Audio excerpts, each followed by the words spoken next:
Participación comunitaria. La participación comunitaria es una forma específica de participación ciudadana, en la cual nosotros los ciudadanos asumimos el rol que tenemos ante el Estado. En un comienzo, es importante saber si estamos hablando de un derecho o un deber. ¿La participación ciudadana es un derecho o es un deber? Empecemos por decir que la participación ciudadana es un principio fundamental que aparece contemplado entre nuestra Constitución. Recordemos también que nosotros nos consideramos un Estado social de derecho, participativo y pluralista. Ello quiere decir que todas nuestras decisiones están basadas en la ley, pero nosotros, los ciudadanos, como constituyente primario, tenemos la posibilidad de inferir directamente la toma de aquellas decisiones.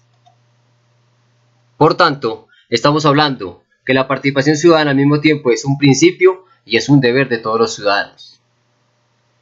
La participación ciudadana es el resultado de la evolución de los derechos humanos.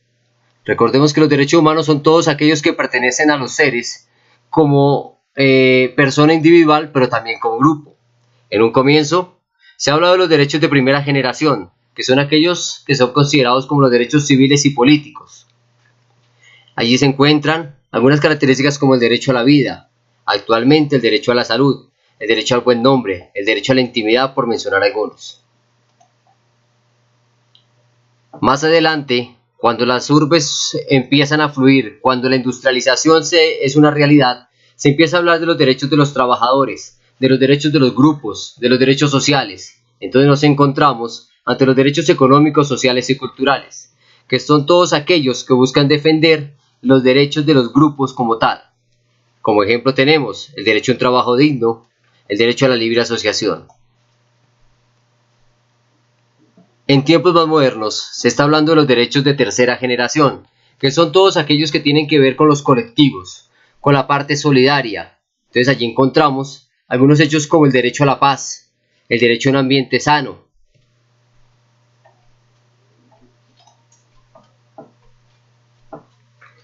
Para que la participación ciudadana sea efectiva, debemos tener en cuenta que no debe quedarse solamente en lo simbólico.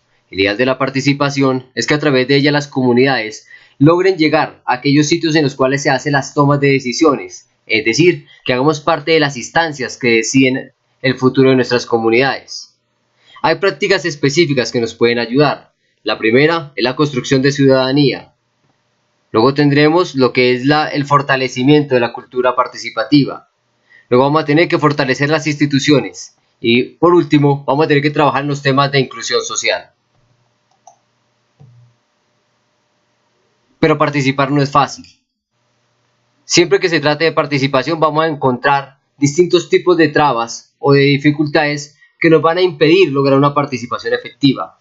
La primera de ellas es cuando en las comunidades intenta primar el interés individual sobre el colectivo.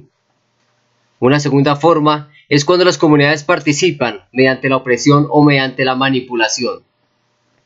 Luego vamos a tener la desigualdad social como un factor que dificulta la participación.